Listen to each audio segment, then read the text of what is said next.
بسم الله الرحمن الرحيم ألف لام ميم ذلك الكتاب لا ريب فيه هدى للمتقين الذين يؤمنون بالغيب ويقيمون الصلاة ومما رزقناهم ينفقون والذين يؤمنون بما أنزل إليك وما أنزل من قبلك وبالآخرة هم يوقنون أولئك على هدى من ربهم وأولئك هم المفلحون إن الذين كفروا سواء عليهم أأنذرتهم أم لم تنذرهم لا يؤمنون ختم الله على قلوبهم وعلى سمعهم وعلى أبصارهم غشاوة ولهم عذاب عظيم ومن الناس من يقول آمنا بالله وباليوم الآخر وما هم بمؤمنين يخادعون الله والذين آمنوا وما يخدعون إلا أنفسهم وما يشعرون في قلوبهم مرض فزادهم الله مرضا ولهم عذاب أليم بما كانوا يكذبون وإذا قيل لهم لا تفسدوا في الأرض قالوا إنما نحن مصلحون ألا إنهم هم المفسدون ولكن لا يشعرون وإذا قيل لهم آمنوا كما آمن الناس قالوا أنؤمن كما آمن السفهاء ألا إنهم هم السفهاء ولكن لا يعلمون وإذا لقوا الذين آمنوا قالوا آمنا وإذا خلوا إلى شياطينهم قالوا إنا معكم إنما نحن مستهزئون الله يستهزئ بهم ويمدهم في طغيانهم يعمهون أولئك الذين اشتروا الضلالة بالهدى فما ربحت تجارتهم وما كانوا مهتدين مثلهم كمثل الذي استوقد نارا فلما أضاءت ما حوله ذهب الله بنورهم وتركهم في ظلمات لا يبصرون صم بكم عمي فهم لا يرجعون أو كصيب من السماء فيه ظلمات ورعد وبرق يجعلون أصابعهم في آذانهم من الصواعق حذر الموت والله محيط بالكافرين يكاد البرق يخطف أبصارهم كلما أضاء لهم مشوا فيه وإذا أظلم عليهم قاموا وَلَوْ شَاءَ اللَّهُ لَذَهَبَ بِسَمْعِهِمْ وَأَبْصَارِهِمْ ۚ إِنَّ اللَّهَ عَلَىٰ كُلِّ شَيْءٍ قَدِيرٌ يَا أَيُّهَا النَّاسُ اعْبُدُوا رَبَّكُمُ الَّذِي خَلَقَكُمْ وَالَّذِينَ مِن قَبْلِكُمْ لَعَلَّكُمْ تَتَّقُونَ الَّذِي جَعَلَ لَكُمُ الْأَرْضَ فِرَاشًا وَالسَّمَاءَ بِنَاءً وَأَنزَلَ مِنَ السَّمَاءِ مَاءً فَأَخْرَجَ بِهِ مِنَ الثَّمَرَاتِ رِزْقًا لَّكُمْ ۖ فَلَا تَجْعَلُوا لِلَّهِ أَندَادًا وَأَنتُمْ تَعْلَمُونَ وَإِن كُنتُمْ فِي رَيْبٍ مِّمَّا نَزَّلْنَا عَلَىٰ عَبْدِنَا فَأْتُوا بِسُورَةٍ مِّن مِّثْلِهِ وَادْعُوا شُهَدَاءَكُم مِّن دُونِ اللَّهِ إِن كُنتُمْ صَادِقِينَ فَإِن لَّمْ تَفْعَلُوا وَلَن تَفْعَلُوا فَاتَّقُوا النَّارَ الَّتِي وَقُودُهَا النَّاسُ وَالْحِجَارَةُ أُعِدَّتْ لِلْكَافِرِينَ وَبَشِّرِ الَّذِينَ آمَنُوا وَعَمِلُوا الصَّالِحَاتِ أَنَّ لَهُمْ جَنَّاتٍ تَجْرِي مِن تَحْتِهَا الْأَنْهَارُ كُلَّمَا رُزِقُوا مِنْهَا مِن ثَمَرَةٍ رِّزْقًا قَالُوا هَٰذَا الَّذِي رُزِقْنَا مِن قَبْلُ وَأُتُوا بِهِ مُتَشَابِهًا ۖ وَلَهُمْ فِيهَا أَزْوَاجٌ مُّطَهَّرَةٌ وَهُمْ فِيهَا خَالِدُونَ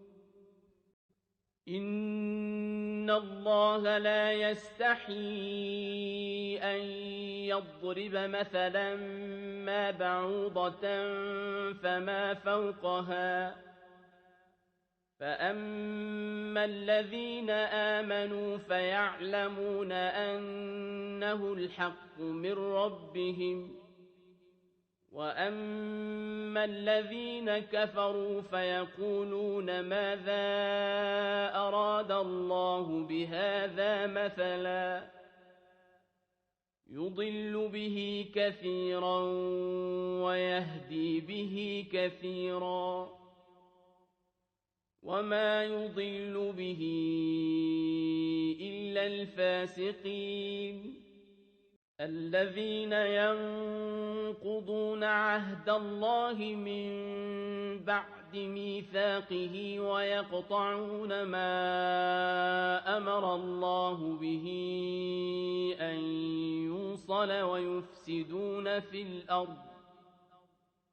أُولَٰئِكَ هُمُ الْخَاسِرُونَ كَيْفَ تَكْفُرُونَ بِاللَّهِ وَكُنتُمْ أَمْوَاتًا فَأَحْيَاكُمْ ثُمَّ يُمِيتُكُمْ ثُمَّ يُحْيِيكُمْ ثُمَّ إِلَيْهِ تُرْجَعُونَ هُوَ الَّذِي خَلَقَ لَكُم مَّا فِي الْأَرْضِ جَمِيعًا ثُمَّ اسْتَوَىٰ إِلَى السَّمَاءِ فَسَوَّاهُنَّ سَبْعَ سَمَاوَاتٍ ۚ وَهُوَ بِكُلِّ شَيْءٍ عَلِيمٌ وَإِذْ قَالَ رَبُّكَ لِلْمَلَائِكَةِ إِنِّي جَاعِلٌ فِي الْأَرْضِ خَلِيفَةً ۖ قالوا أتجعل فيها من يفسد فيها ويسفك الدماء ونحن نسبح بحمدك ونقدس لك قال إني أعلم ما لا تعلمون وعلم آدم الأسماء كلها ثم عرضهم على الملائكة فقال أنبئوني بأسماء هؤلاء إن كنتم صادقين قالوا سبحانك لا علم لنا إلا ما علمتنا إنك أنت العليم الحكيم قال يا آدم أنبئهم بأسمائهم فلما أنبأهم بأسمائهم قال ألم أقل لكم إني أعلم غيب السماوات والأرض وأعلم ما تبدون وما كنتم تكتمون وإذ قلنا للملائكة اسجدوا لآدم فسجدوا إلا إبليس أبى واستكبر وكان من الكافرين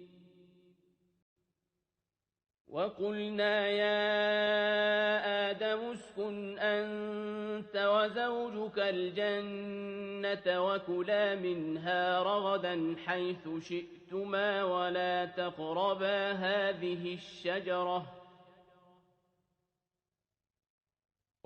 تقربا هذه الشجرة فتكونا من الظالمين فأزلهما الشيطان عنها فأخرجهما مما كانا فيه وقلنا اهبطوا بعضكم لبعض عدو ولكم في الأرض مستقر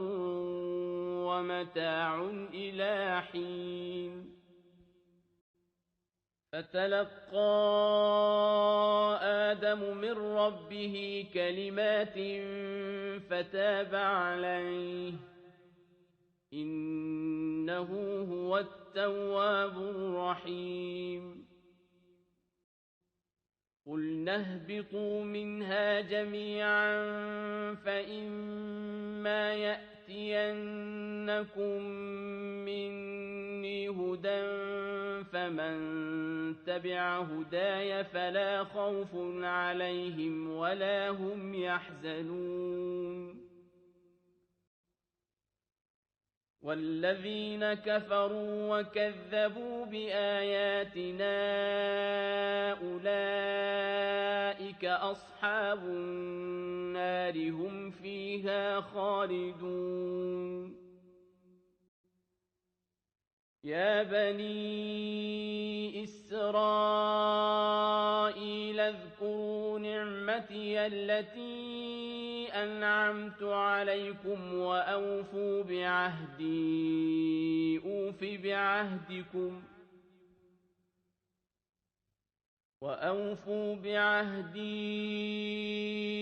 أوف بعهدكم وإياي فارهبون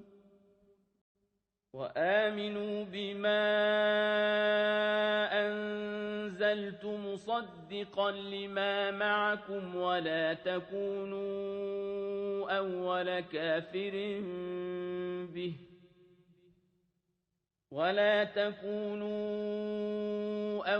كافر به ولا تشتروا بآياتي ثمنا قليلا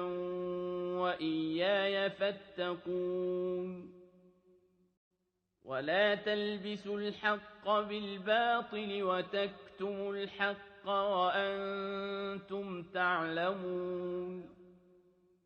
وأقيموا الصلاة وآتوا الزكاة واركعوا مع الراكعين أتأمرون الناس بالبر وتنسون أنفسكم وأنتم تتلون الكتاب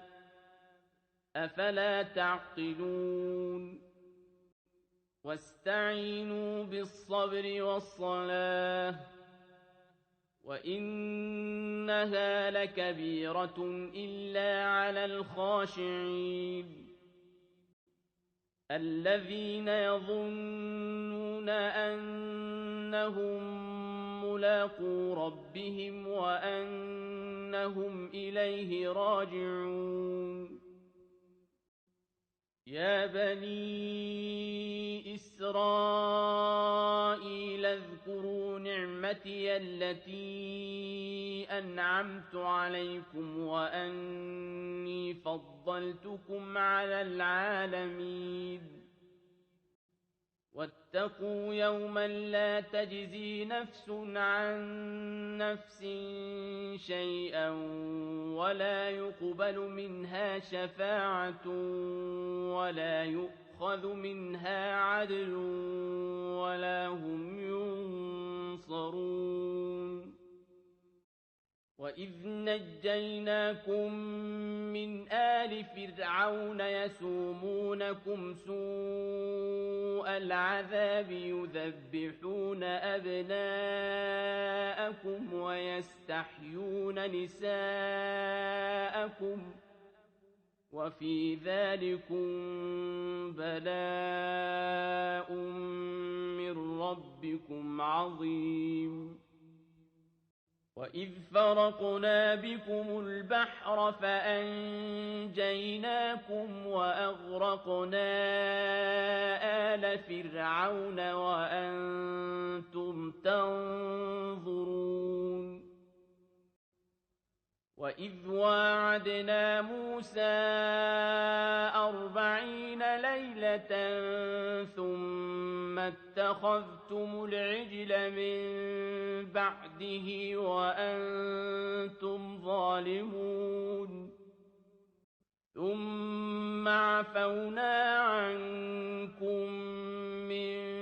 بعد ذلك لعلكم تشكرون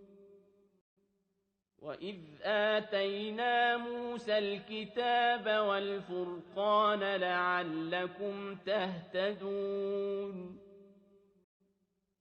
وإذ قال موسى لقومه يا قوم إنكم ظلمتم أنفسكم باتخاذكم العجل فتوبوا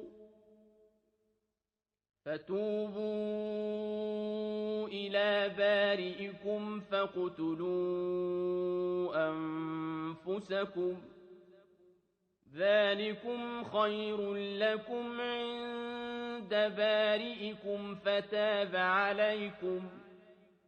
إنه هو التواب الرحيم وإذ قلتم يا موسى لن نؤمن لك حتى نرى الله جهرة فأخذتكم الصاعقة وأنتم تنظرون ثم بعثناكم من بعد موتكم لعلكم تشكرون وظللنا عليكم الغمام وأنزلنا عليكم المن والسلوى كلوا من طيبات ما رزقناكم وما ظلمونا ولكن كانوا أنفسهم يظلمون وإذ قلنا ادخلوا هذه القرية فكلوا منها حيث شئتم رغدا وادخلوا الباب سجدا وقولوا حطة نغفر لكم خطاياكم وسنزيد المحسنين فبدل الذين ظلموا قولا غير الذي قيل لهم فأنزلنا على الذين ظلموا رجزا من السماء بما كانوا يفسقون وإذ استسقى موسى لقومه فقلنا اضرب بعصاك الحجر فانفجرت منه 12 عينا قد علم كل أناس مشربهم كلوا واشربوا من رزق الله ولا تعثوا في الأرض مفسدين وإذ قلتم يا موسى لن نصبر على طعام واحد فادع لنا ربك يخرج لنا مما تنبت الأرض من بقلها وقثائها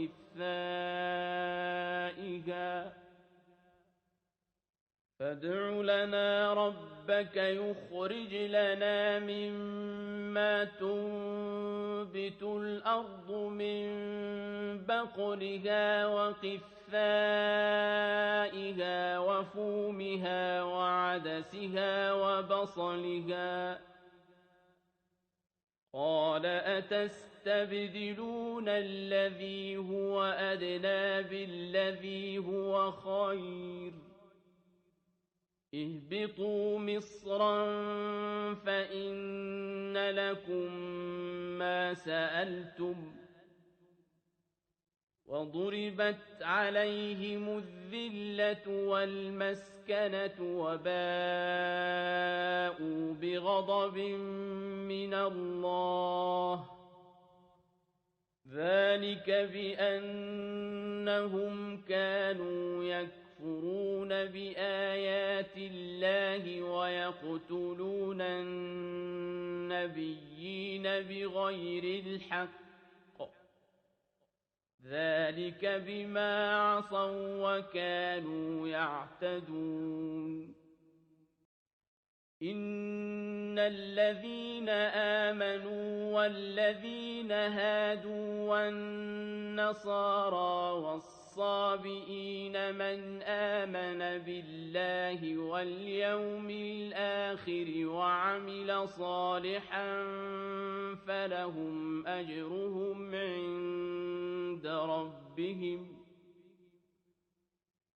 فلهم أجرهم عند ربهم ولا خوف عليهم ولا هم يحزنون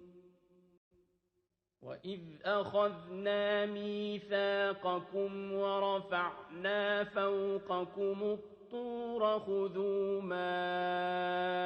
آتيناكم بقوة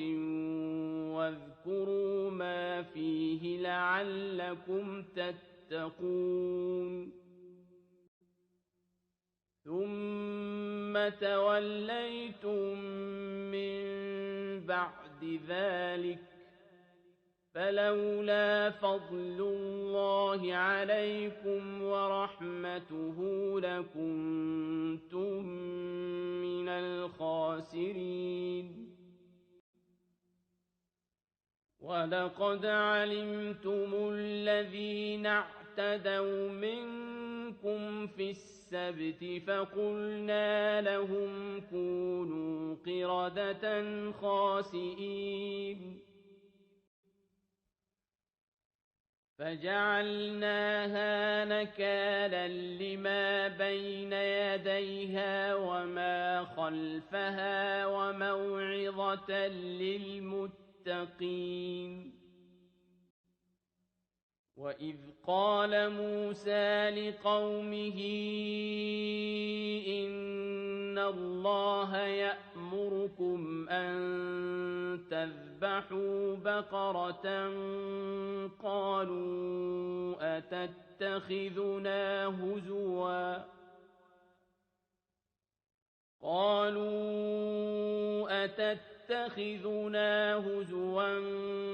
قال أعوذ بالله أن أكون من الجاهلين.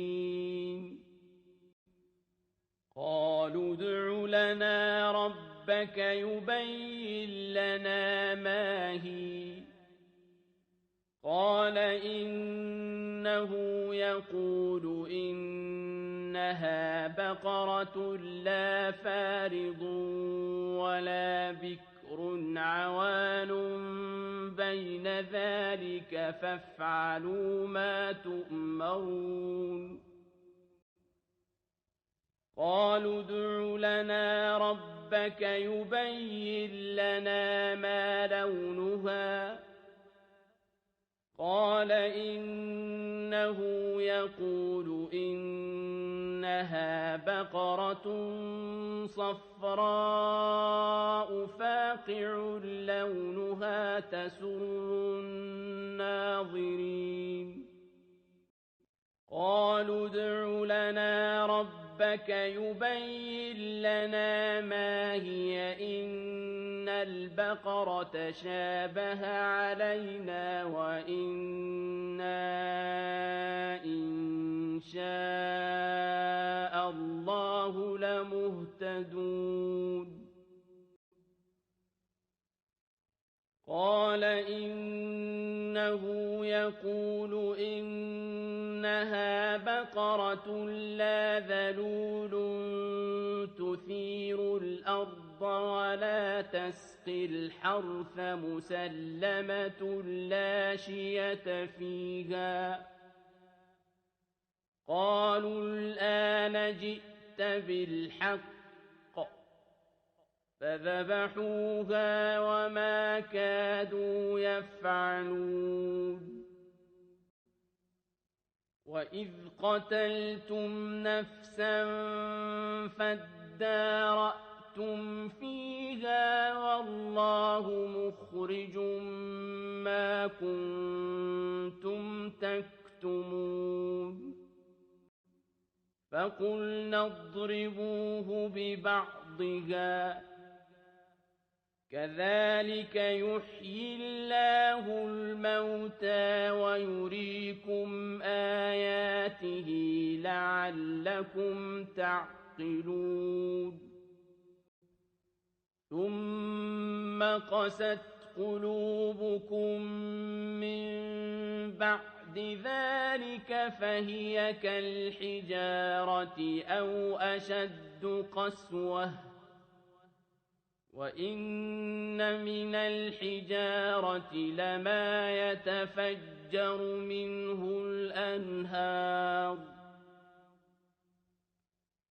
وإن منها لما يشقق فيخرج منه الماء وإن منها لما يهبط من خشية الله وما الله بغافل عما تعملون. أفتطمعون أن يؤمنوا لكم وقد كان فريق منهم يسمعون كلام الله ثم يحرفونه من بعد ما عقلوه وهم يعلمون. وإذا لقوا الذين آمنوا قالوا آمنا وإذا خلا بعضهم إلى بعض قالوا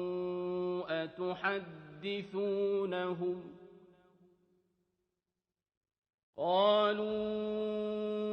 أتحدثونهم بما فتح الله عليكم ليحاجوكم به عند ربكم أفلا تعقلون أولا يعلمون أن الله يعلم ما يسرون وما يعلنون ومنهم أميون لا يعلمون الكتاب إلا أماني وإن هم إلا يظنون فويل للذين يكتبون الكتاب بأيديهم ثم يقولون هذا من عند الله ليشتروا به ثمنا قليلا فويل لهم مما كتبت أيديهم وويل لهم مما يكسبون وقالوا لن تمسنا النار إلا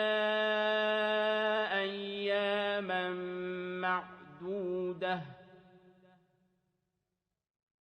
قل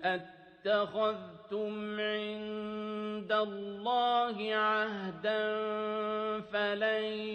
يخلف الله عهده أم تقولون على الله ما لا تعلمون بلى من كسب سيئة وأحاطت به خطيئته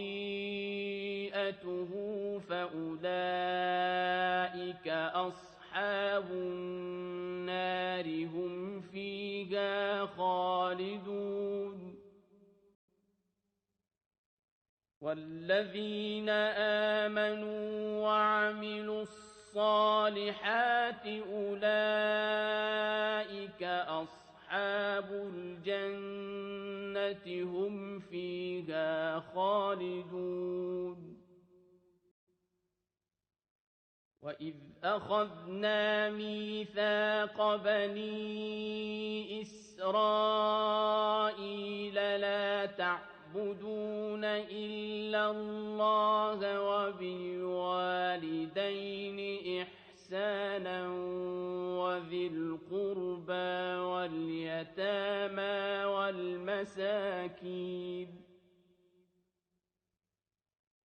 وذي القربى واليتامى والمساكين وقولوا للناس حسنا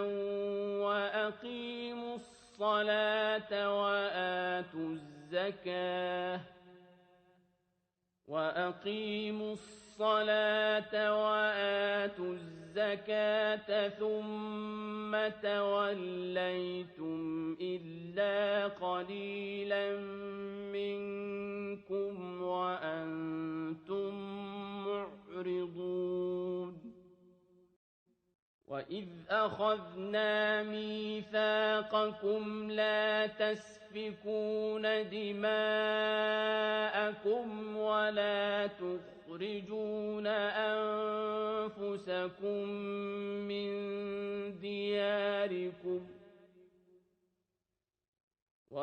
تخرجون أنفسكم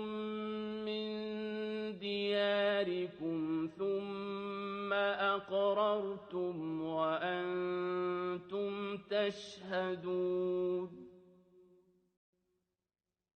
ثم أنتم هؤلاء تقتلون تقتلون أنفسكم وتخرجون فريقا منكم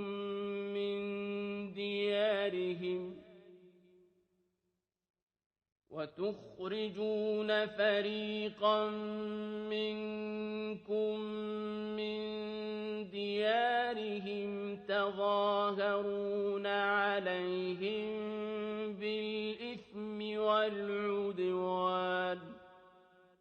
تظاهرون عليهم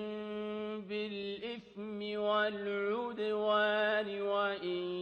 يأتوكم أسارى تفادوهم وهو محرم عليكم إخراجهم أفتؤمنون ببعض الكتاب وتكفرون ببعض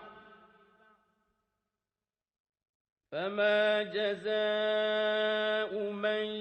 يفعل ذلك منكم إلا خزي في الحياة الدنيا ويوم القيامة يردون إلى أشد العذاب وما الله بغافل عما تعملون أولئك الذين اشتروا الحياة الدنيا بالآخرة فلا يخفف عنهم العذاب ولا هم ينصرون ولقد آتينا موسى الكتاب وقفينا من بعده بالرسل وآتينا عيسى ابن مريم البينات وأيدناه بروح القدس أفكلما جاءكم رسول بما لا تهوى أنفسكم استكبرتم ففريقا كذبتم وفريقا تقتلون وقالوا قلوبنا غلف بل لعنهم الله بكفرهم فقليلا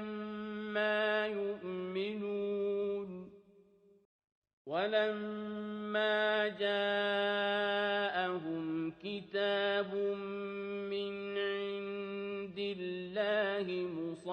مصدق لما معهم وكانوا من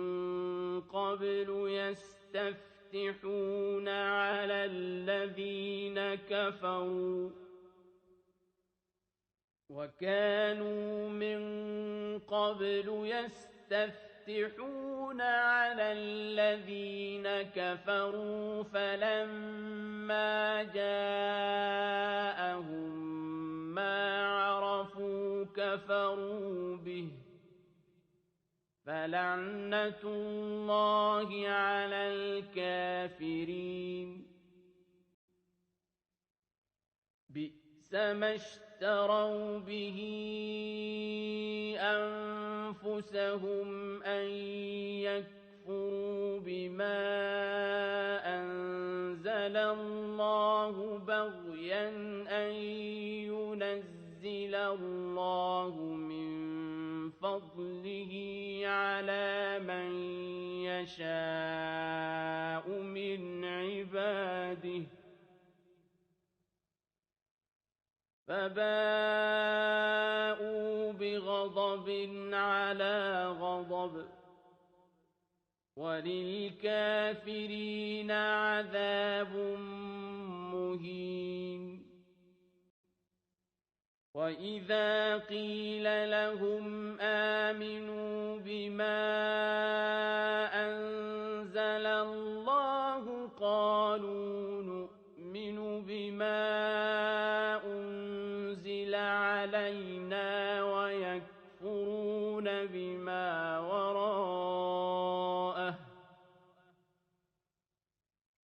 ويكفرون بما وراءه وهو الحق مصدقا لما معهم. قل فلم تقتلون أنبياء الله من قبل إن كنتم مؤمنين. ولقد جاءكم موسى بالبينات ثم اتخذتم العجل من بعده وأنتم ظالمون. وإذ أخذنا ميثاقكم ورفعنا فوقكم الطور خذوا ما آتيناكم بقوة واسمعوا خذوا ما آتيناكم بقوة واسمعوا قالوا سمعنا وعصينا وأشربوا في قلوبهم العجل بكفرهم. قل بئس ما يأمركم به إيمانكم إن كنتم مؤمنين. قل إن كانت لكم الدار الآخرة عند الله خالصة من دون الناس فتمنوا الموت إن كنتم صادقين. ولن يتمنوه أبدا بما قدمت أيديهم والله عليم بالظالمين. ولتجدنهم أحرص الناس على حياة ومن الذين أشركوا يود أحدهم لو يعمر 1000 سنة وما هو بمزحزحه من العذاب أن يعمر والله بصير بما يعملون. قل من كان عدوا لجبريل فإنه نزله على قلبك بإذن الله مصدقا لما بين يديه وهدى وبشرى للمؤمنين. من كان عدوا لله وملائكته ورسله وجبريل وميكال فإن الله عدو للكافرين. ولقد أنزلنا إليك آيات بينات وما يكفر بها إلا الفاسقون. أوكلما عاهدوا عهدا نبذه فريق منهم بل أكثرهم لا يؤمنون. ولما جاءهم رسول من عند الله مصدق لما معهم نبذ فريق من الذين أوتوا الكتاب كتاب الله وراء ظهورهم نبذ فريق من الذين أوتوا الكتاب كتاب الله وراء ظهورهم كأنهم لا يعلمون واتبعوا ما تتلو الشياطين على ملك سليمان وما كفر سليمان ولكن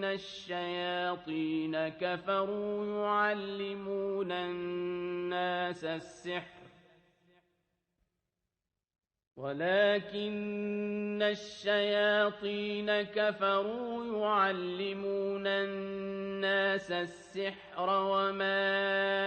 أنزل على الملكين ببابل هاروت وماروت وما يعلمان من أحد حتى يقولا إنما نحن فتنة فلا تكفر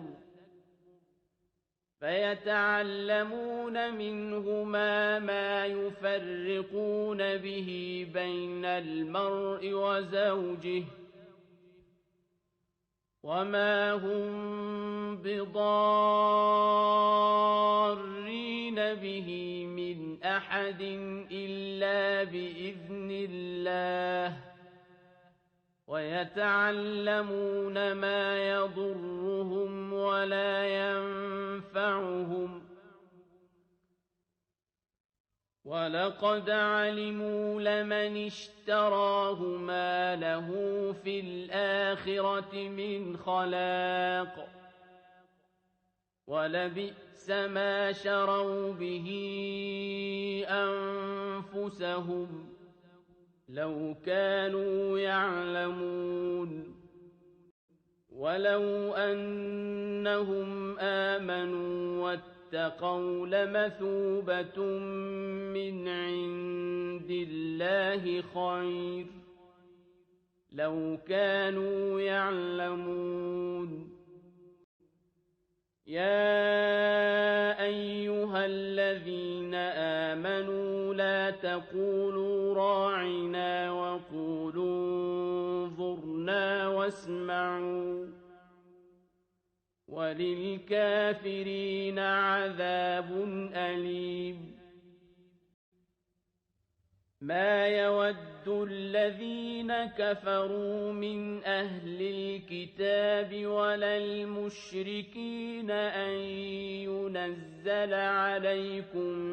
من خير من ربكم والله يختص برحمته من يشاء والله ذو الفضل العظيم ما ننسخ من آية أو ننسها نأت بخير منها أو مثلها ألم تعلم أن الله على كل شيء قدير ألم تعلم أن الله له ملك السماوات والأرض وما لكم من دون الله من ولي ولا نصير أم تريدون أن تسألوا رسولكم كما سئل موسى من قبل ومن يتبدل الكفر بالإيمان فقد ضل سواء السبيل ود كثير من أهل الكتاب لو يردونكم من بعد إيمانكم كفارا حسدا من عند أنفسهم لو يردونكم من بعد إيمانكم كفارا حسدا من عند أنفسهم من بعد ما تبين لهم الحق فاعفوا واصفحوا حتى يأتي الله بأمره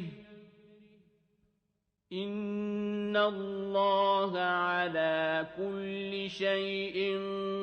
قدير وأقيموا الصلاة وآتوا الزكاة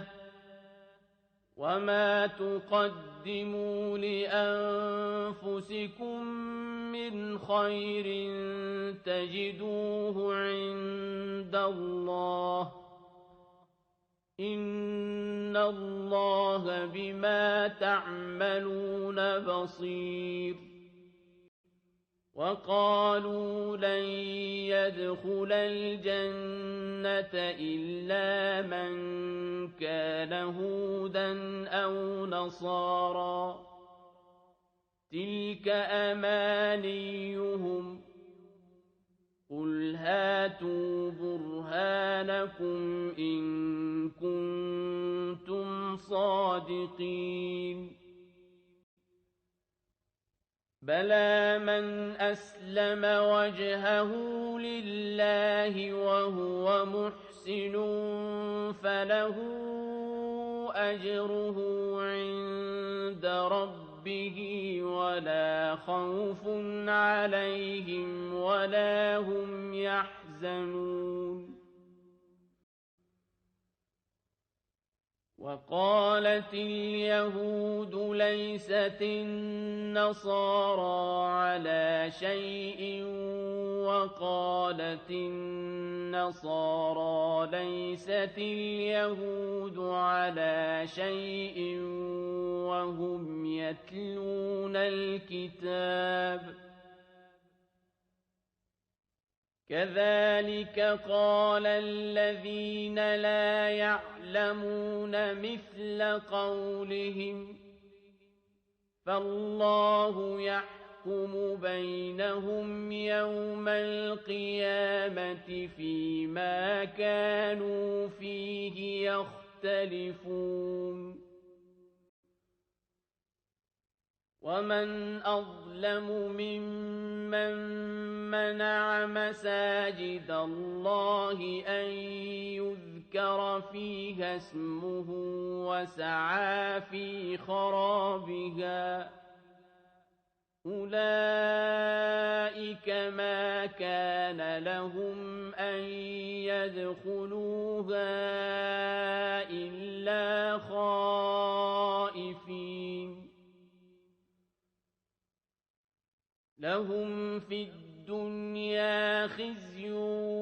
ولهم في الآخرة عذاب عظيم ولله المشرق والمغرب فأينما تولوا فثم وجه الله إن الله واسع عليم وقالوا اتخذ الله ولدا سبحانه بل له ما في السماوات والأرض كل له قانتون بديع السماوات والأرض وإذا قضى أمرا فإنما يقول له كن فيكون وقال الذين لا يعلمون لولا يكلمنا الله أو تأتينا آية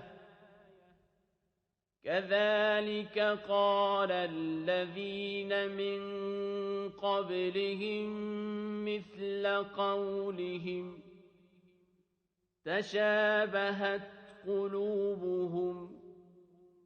قد بينا الآيات لقوم يوقنون إنا أرسلناك بالحق بشيرا ونذيرا ولا تسأل عن أصحاب الجحيم ولن ترضى عنك اليهود ولا النصارى حتى تتبع ملتهم قل إن هدى الله هو الهدى ولئن اتبعت أهواءهم بعد الذي جاءك من العلم ما لك من الله من ولي ولا نصير الذين آتيناهم الكتاب يتلونه حق تلاوته أولئك يؤمنون به ومن يكفر به فأولئك هم الخاسرون يا بني إسرائيل اذكروا نعمتي التي أنعمت عليكم وأني فضلتكم على العالمين واتقوا يوما لا تجزي نفس عن نفس شيئا ولا يقبل منها عدل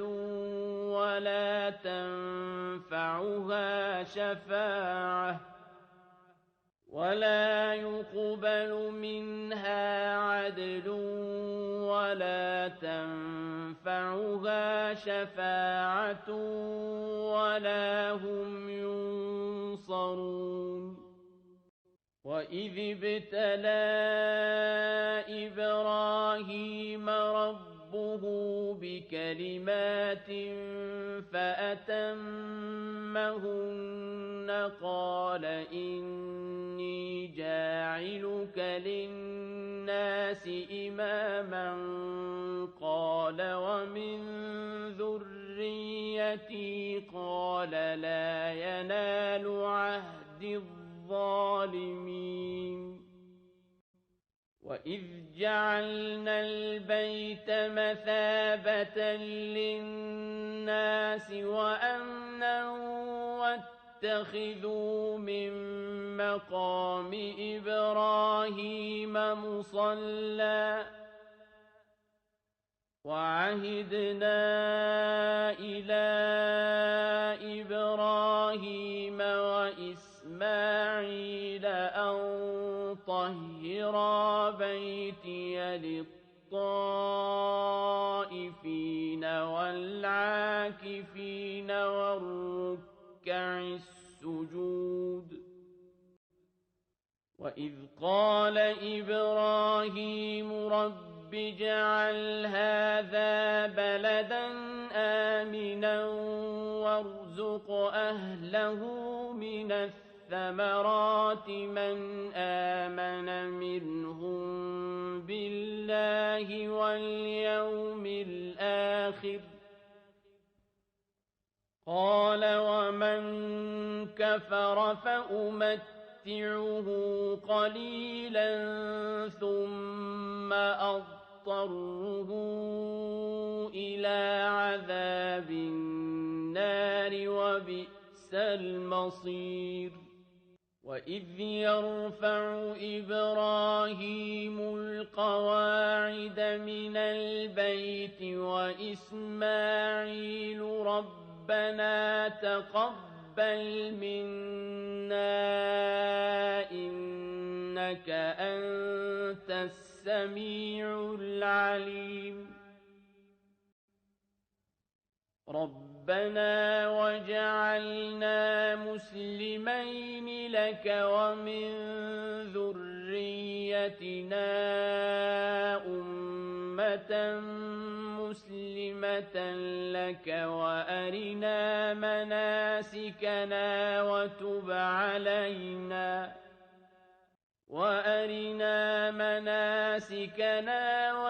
عَلَيْنَا إِنَّكَ أَنتَ التَّوَّابُ الرَّحِيمُ رَبَّنَا وَابْعَثْ فِيهِمْ رَسُولًا مِّنْهُمْ يَتْلُو عَلَيْهِمْ آيَاتِكَ وَيُعَلِّمُهُمُ الْكِتَابَ وَالْحِكْمَةَ وَيُزَكِّيهِمْ إِنَّكَ أَنتَ الْعَزِيزُ الْحَكِيمُ وَمَن يَرْغَبُ عَن مِّلَّةِ إِبْرَاهِيمَ إِلَّا مَن سَفِهَ نَفْسَهُ وَلَقَدِ اصْطَفَيْنَاهُ فِي الدُّنْيَا وَإِنَّهُ فِي الْآخِرَةِ لَمِنَ الصَّالِحِينَ إِذْ قَالَ لَهُ رَبُّهُ أَسْلِمْ قَالَ أَسْلَمْتُ لِرَبِّ الْعَالَمِينَ وَوَصَّىٰ بِهَا إِبْرَاهِيمُ بَنِيهِ وَيَعْقُوبُ يَا بَنِيَّ إِنَّ اللَّهَ اصْطَفَىٰ لَكُمُ الدِّينَ فَلَا تَمُوتُنَّ إِلَّا وَأَنتُم مُّسْلِمُونَ أَمْ كُنتُمْ شُهَدَاءَ إِذْ حَضَرَ يَعْقُوبَ الْمَوْتُ إِذْ قَالَ لِبَنِيهِ مَا تَعْبُدُونَ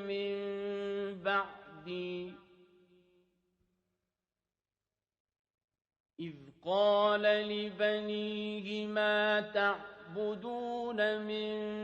بَعْدِي قَالُوا نَعْبُدُ إِلَٰهَكَ وَإِلَٰهَ آبَائِكَ إِبْرَاهِيمَ وَإِسْمَاعِيلَ وَإِسْحَاقَ إِلَٰهًا وَاحِدًا وَنَحْنُ لَهُ مُسْلِمُونَ تِلْكَ أُمَّةٌ قَدْ خَلَتْ لَهَا مَا كَسَبَتْ وَلَكُم مَّا كَسَبْتُمْ وَلَا تُسْأَلُونَ عَمَّا كَانُوا يَعْمَلُونَ وَقَالُوا كُونُوا هُودًا أَوْ نَصَارَىٰ تَهْتَدُوا قُلْ بَلْ مِلَّةَ إِبْرَاهِيمَ حَنِيفًا وَمَا كَانَ مِنَ الْمُشْرِكِينَ قُولُوا آمَنَّا بِاللَّهِ وَمَا أُنزِلَ إِلَيْنَا وَمَا أُنزِلَ إِلَىٰ إِبْرَاهِيمَ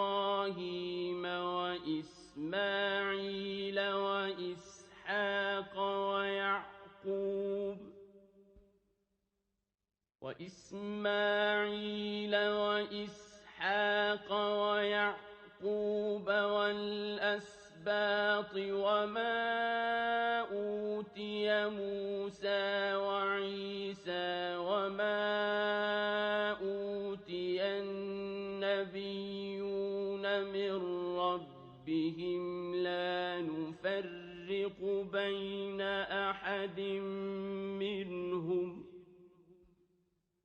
لا نفرق بين أحد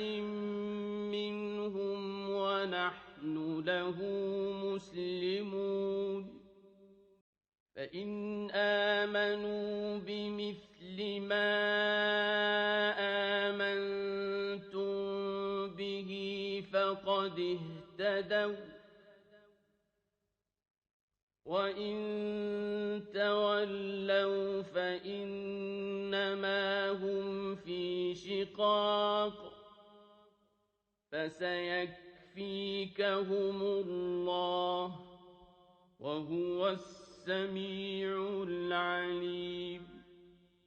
صبغة الله ومن أحسن من الله صبغة ونحن له عابدون قل أتحاجوننا في الله وهو ربنا وربكم ولنا أعمالنا ولكم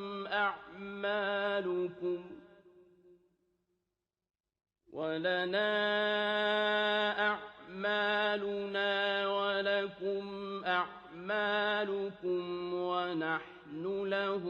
مخلصون أم تقولون إن إبراهيم وإسماعيل وإسحاق ويعقوب والأسباط كانوا هودا أو نصارى قل أأنتم أعلم أم الله ومن أظلم ممن كتم شهادة عنده من الله وما الله بغافل عما تعملون تلك أمة قد خلت لها ما كسبت ولكم ما كسبتم ولا تسألون عما كانوا يعملون سيقول السفهاء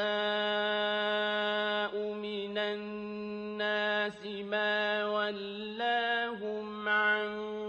قبلتهم التي كانوا عليها قل لله المشرق والمغرب يهدي من يشاء إلى صراط مستقيم وكذلك جعلناكم أمة وسطا لتكونوا شهداء على الناس ويكون الرسول عليكم شهيدا وما جعلنا القبلة التي كنت عليها إلا لنعلم من يتبع الرسول ممن ينقلب على عقبيه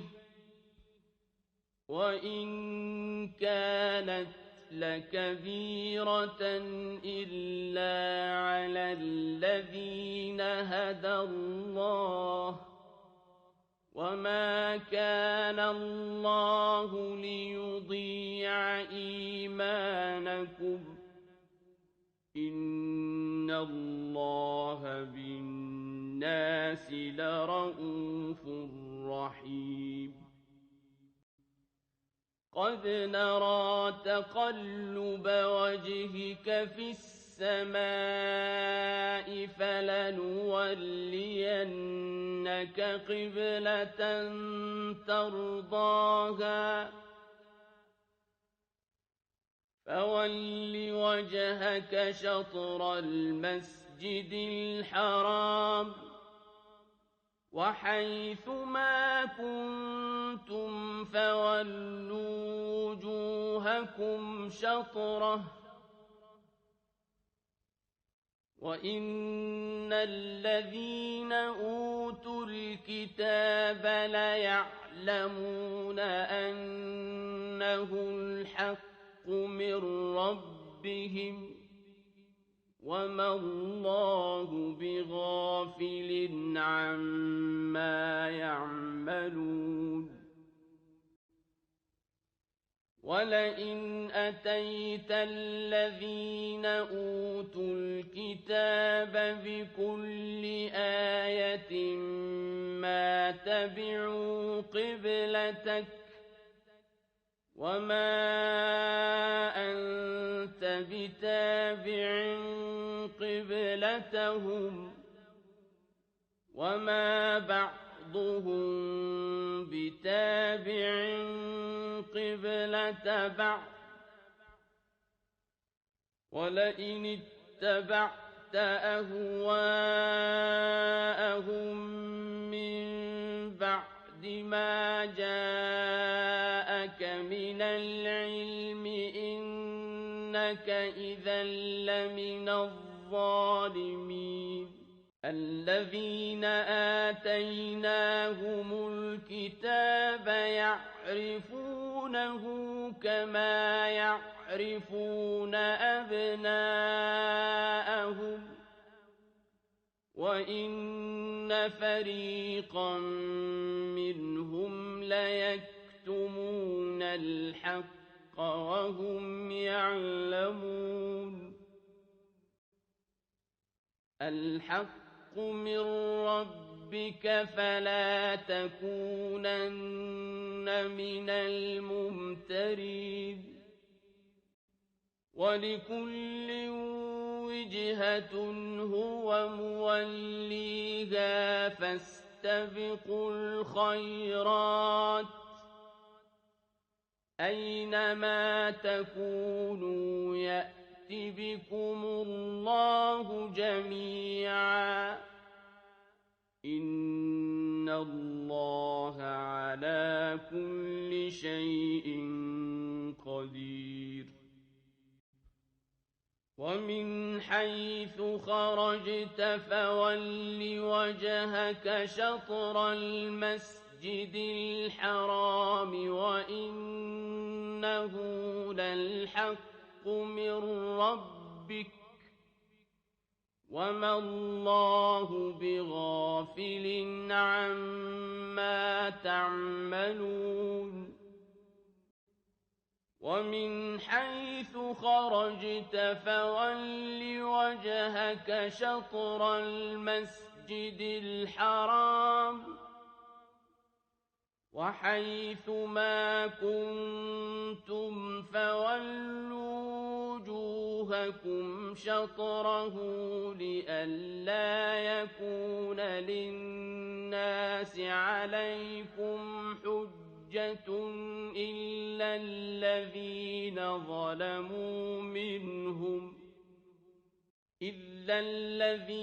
ظلموا منهم فلا تخشوهم واخشوني ولأتم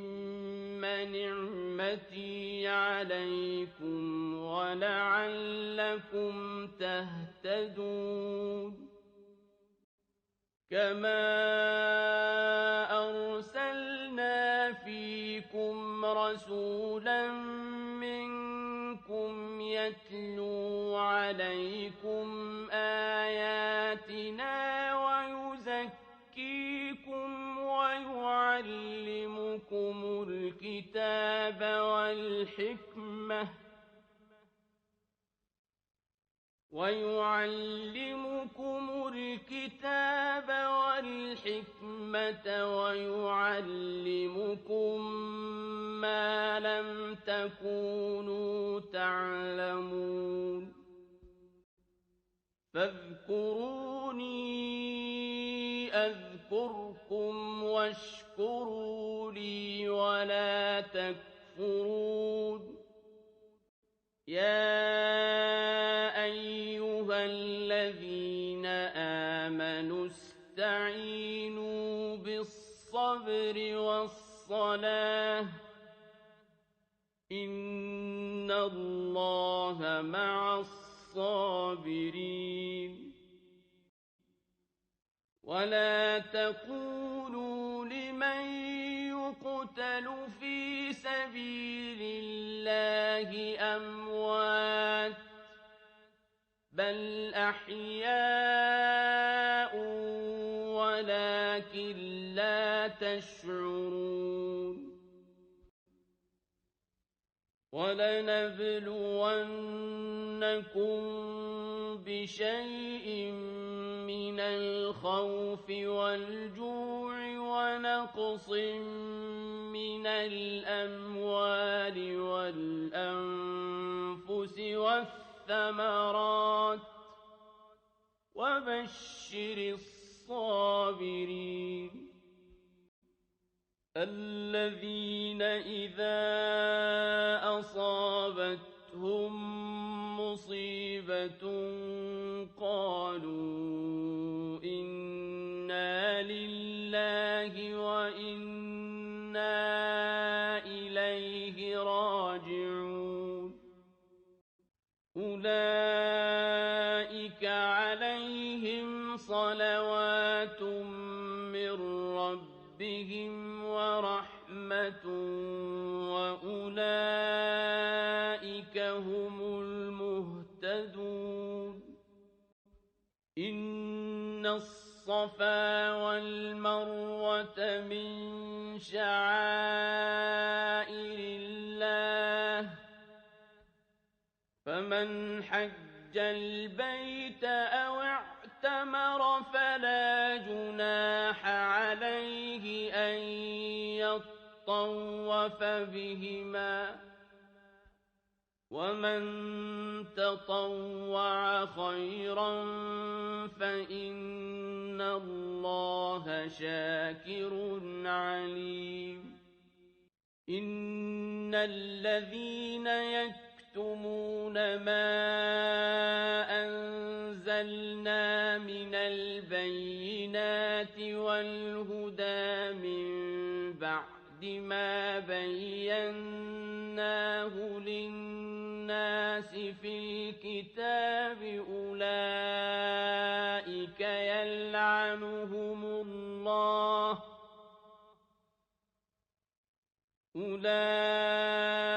يلعنهم الله ويلعنهم اللاعنون إلا الذين تابوا وأصلحوا وبينوا فأولئك أتوب عليهم وأنا التواب الرحيم إن الذين كفروا وماتوا وهم كفار أولئك عليهم لعنة الله والملائكة والناس أجمعين خالدين فيها لا يخفف عنهم العذاب ولا هم ينظرون وإلهكم إله واحد لا إله إلا هو الرحمن الرحيم إن في خلق السماوات والأرض واختلاف الليل والنهار وَالنَّهَارِ وَالْفُلْكِ الَّتِي تَجْرِي فِي الْبَحْرِ بِمَا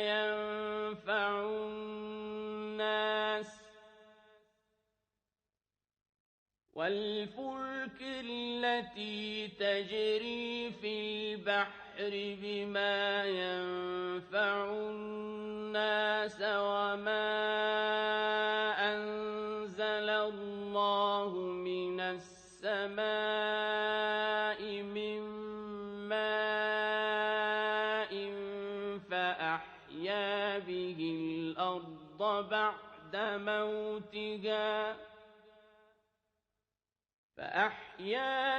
الْأَرْضَ بَعْدَ مَوْتِهَا وَبَثَّ فِيهَا مِن كُلِّ دَابَّةٍ وَتَصْرِيفِ الرِّيَاحِ وَالسَّحَابِ الْمُسَخَّرِ بَيْنَ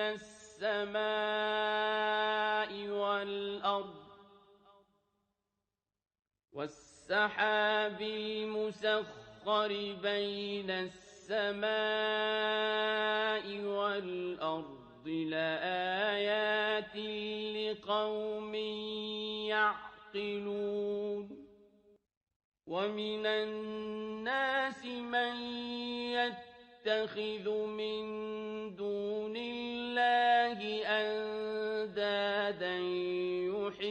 يُحِبُّونَهُمْ كَحُبِّ اللَّهِ وَالَّذِينَ آمَنُوا أَشَدُّ حُبًّا لِّلَّهِ ۗ وَلَوْ يَرَى الَّذِينَ ظَلَمُوا إِذْ يَرَوْنَ الْعَذَابَ أَنَّ الْقُوَّةَ لِلَّهِ جَمِيعًا وَأَنَّ اللَّهَ شَدِيدُ الْعَذَابِ إِذْ تَبَرَّأَ الَّذِينَ اتُّبِعُوا مِنَ الَّذِينَ اتَّبَعُوا وَرَأَوُا الْعَذَابَ وَتَقَطَّعَتْ بِهِمُ الْأَسْبَابُ وَقَالَ الَّذِينَ اتَّبَعُوا لَوْ أَنَّ لَنَا كَرَّةً فَنَتَبَرَّأَ مِنْهُمْ كَمَا تَبَرَّءُوا مِنَّا ۗ كَذَٰلِكَ يُرِيهِمُ اللَّهُ أَعْمَالَهُمْ حَسَرَاتٍ عَلَيْهِمْ وَمَا هُم بِخَارِجِينَ مِنَ النَّارِ يَا أَيُّهَا النَّاسُ كُلُوا مِمَّا فِي الْأَرْضِ حَلَالًا طَيِّبًا وَلَا تَتَّبِعُوا خُطُوَاتِ الشَّيْطَانِ ۚ إِنَّهُ لَكُمْ عَدُوٌّ مُّبِينٌ إِنَّمَا يَأْمُرُكُم بِالسُّوءِ وَالْفَحْشَاءِ وَأَن تَقُولُوا عَلَى اللَّهِ مَا لَا تَعْلَمُونَ وَإِذَا قِيلَ لَهُمُ اتَّبِعُوا مَا أَنزَلَ اللَّهُ قَالُوا بَلْ نَتَّبِعُ مَا أَلْفَيْنَا عَلَيْهِ آبَاءَنَا ۗ أَوَلَوْ كَانَ آبَاؤُهُمْ لَا يَعْقِلُونَ شَيْئًا وَلَا يَهْتَدُونَ وَمَثَلُ الَّذِينَ كَفَرُوا كَمَثَلِ الَّذِي يَنْعِقُ بِمَا لَا يَسْمَعُ إِلَّا دُعَاءً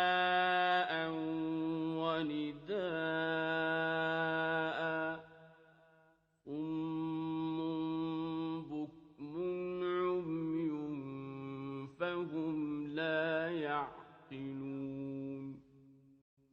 يا أيها الذين آمنوا كلوا من طيبات ما رزقناكم واشكروا لله إن كنتم إياه تعبدون إنما حرم عليكم الميتة والدم ولحم الخنزير وما أهل به لغير الله فمن اضطر غير باغ ولا عاد فلا إثم عليه إن الله غفور رحيم إن الذين يكتمون ما أنزل الله من الكتاب ويشترون به ثمنا قليلا أولئك ما يأكلون في بطونهم إلا النار أولئك ما يأكلون في بطونهم إلا النار ولا يكلمهم الله يوم القيامة ولا يزكيهم ولهم عذاب أليم أولئك الذين اشتروا الضلالة بالهدى والعذاب بالمغفرة فما أصبرهم على النار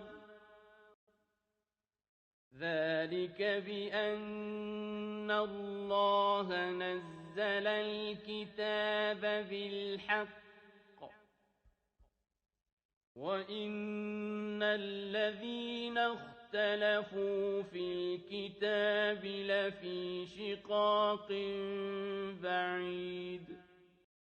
ليس البر أن تولوا وجوهكم قبل المشرق والمغرب ولكن البر من آمن بالله واليوم الآخر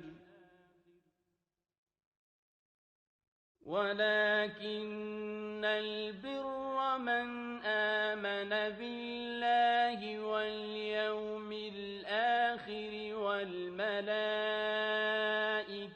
والكتاب والنبيين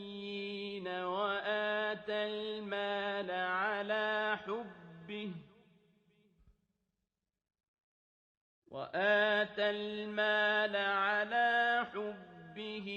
ذوي القربى واليتامى والمساكين وابن السبيل والسائلين وفي الرقاب وأقام الصلاة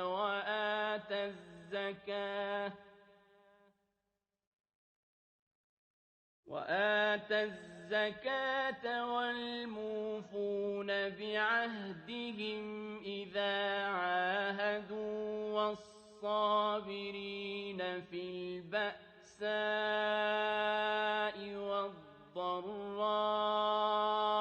وحين البأس أولئك الذين صدقوا وأولئك هم المتقون يا أيها الذين آمنوا كتب عليكم القصاص في القتلى الحر بالحر والعبد بالعبد والأنثى بالأنثى فمن عفي له من أخيه شيء فاتباع بالمعروف وأداء إليه بإحسان ذلك تخفيف من ربكم ورحمة فمن اعتدى بعد ذلك فله عذاب أليم ولكم في القصاص حياة يا أولي الألباب لعلكم تتقون كتب عليكم إذا حضر أحدكم الموت إن ترك خيرا الوصية للوالدين والأقربين بالمعروف حقا على المتقين فمن بدله بعدما سمعه فإنما إثمه على الذين يبدلونه إن الله سميع عليم فمن خاف من موصٍ جنفا أو إثما فأصلح بينهم فلا إثم عليه إن الله غفور رحيم يا أيها الذين آمنوا كتب عليكم الصيام كما كتب على الذين من قبلكم لعلكم تتقون أياما معدودات فمن كان منكم مريضا أو على سفر فعدة من أيام أخر وعلى الذين يطيقونه فدية طعام مسكين فمن تطوع خيرا فهو خير له وأن تصوموا خير لكم إن كنتم تعلمون شهر رمضان الذي أنزل فيه القرآن هدى للناس وبينات من الهدى والفرقان فمن شهد منكم الشهر فليصمه ومن كان مريضا أو على سفر فعدة من أيام أخر يريد الله بكم اليسر ولا يريد بكم العسر ولتكملوا العدة ولتكبروا الله على ما هداكم ولعلكم تشكرون وَإِذَا سَأَلَكَ عِبَادِي عَنِّي فَإِنِّي قَرِيبٌ أُجِيبُ دعوة الداع إذا دعان أجيب دعوة الداع إذا دعان فليستجيبوا لي وليؤمنوا بي لعلهم يرشدون أحل لكم ليلة الصيام الرفث إلى نسائكم هن لباس لكم وأنتم لباس لهن علم الله أنكم كنتم تختانون أنفسكم فتاب عليكم وعفى عنكم فالآن باشروهن وابتغوا ما كتب الله لكم وكلوا واشربوا حتى يتبين لكم الخيط الأبيض من الخيط الأسود من الفجر ثم أتموا الصيام إلى الليل ولا تباشروهن وأنتم عاكفون في المساجد تلك حدود الله فلا تقربوها كذلك يبين الله آياته للناس لعلهم يتقون ولا تأكلوا أموالكم بينكم بالباطل وتدلوا بها إلى الحكام لتأكلوا فريقا من أموال الناس بالإثم وأنتم تعلمون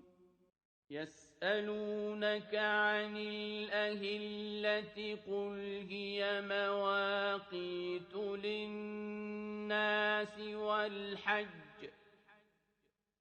وليس البر بأن تأتوا البيوت من ظهورها ولكن البر من اتقى وأتوا البيوت من أبوابها واتقوا الله لعلكم تفلحون وقاتلوا في سبيل الله الذين يقاتلونكم ولا تعتدوا إن الله لا يحب المعتدين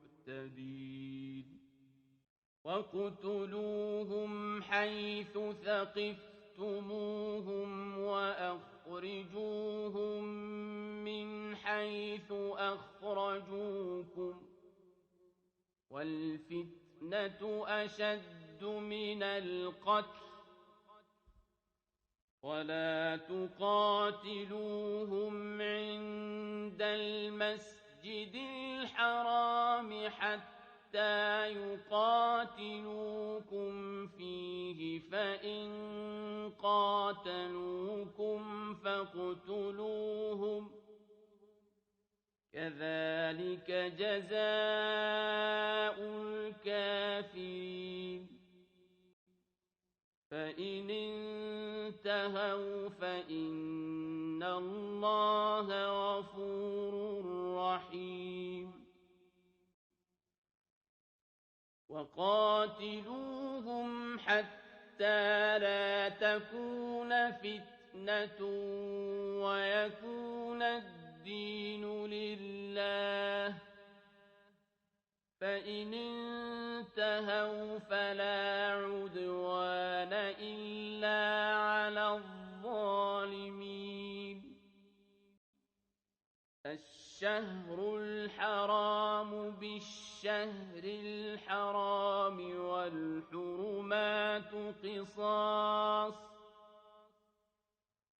فمن اعتدى عليكم فاعتدوا عليه بمثل ما اعتدى عليكم، واتقوا الله واعلموا أن الله مع المتقين. وأنفقوا في سبيل الله ولا تلقوا بأيديكم إلى التهلكة، وأحسنوا إن الله يحب المحسنين. وأتموا الحج والعمرة لله، فإن أحصرتم فما استيسر من الهدي، ولا تحلقوا رؤوسكم حتى يبلغ الهدي محله، فمن كان منكم مريضا أو به أذى من رأسه ففدية من صيام أو صدقة أو نسك، فإذا أمنتم فمن تمتع بالعمرة إلى الحج فما استيسر من الهدي، فمن لم يجد فصيام 3 أيام في الحج و7 إذا رجعتم، تلك 10 كاملة، ذلك لمن لم يكن أهله حاضر المسجد الحرام. واتقوا الله واعلموا أن الله شديد العقاب. الحج أشهر معلومات، فمن فرض فيهن الحج فلا رفث ولا فسوق ولا جدال في الحج، وما تفعلوا من خير يعلمه الله، وتزودوا فإن خير الزاد التقوى واتقون يا أولي الألباب. ليس عليكم جناح أن تبتغوا فضلا من ربكم، فإذا أفضتم من عرفات فاذكروا الله عند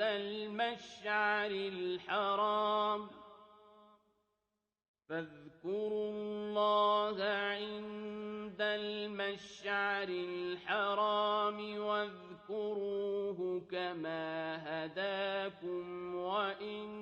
كنتم من قبله لمن الضالين.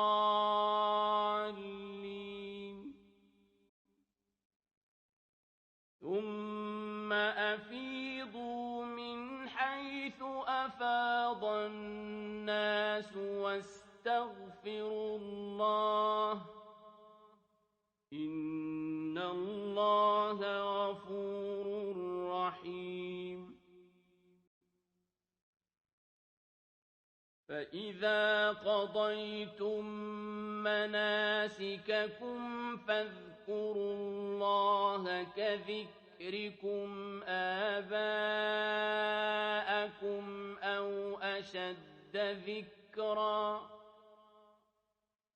فمن الناس من يقول ربنا آتنا في الدنيا وما له في الآخرة من خلاق ومنهم من يقول ربنا آتنا في الدنيا حسنة وفي الآخرة حسنة وقنا عذاب النار أولئك لهم نصيب مما كسبوا والله سريع الحساب واذكروا الله في أيام معدودات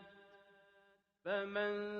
تعجل في يومين فلا إثم عليه ومن تأخر فلا إثم عليه لمن اتقى واتقوا الله واعلموا أنكم إليه تحشرون ومن الناس من يعجبك قوله في الحياة الدنيا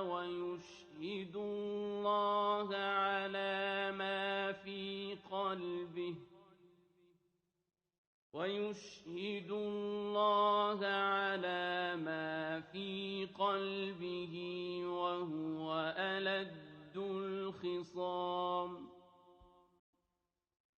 وإذا تولى سعى في الأرض ليفسد فيها ويهلك الحرث والنسل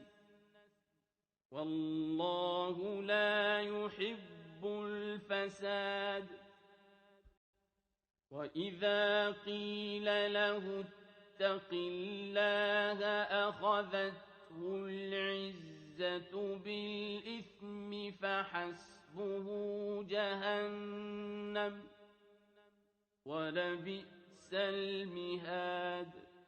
ومن الناس من يشري نفسه ابتغاء مرضات الله والله رءوف بالعباد يا أيها الذين آمنوا ادخلوا في السلم كافة ولا تتبعوا خطوات الشيطان إنه لكم عدو مبين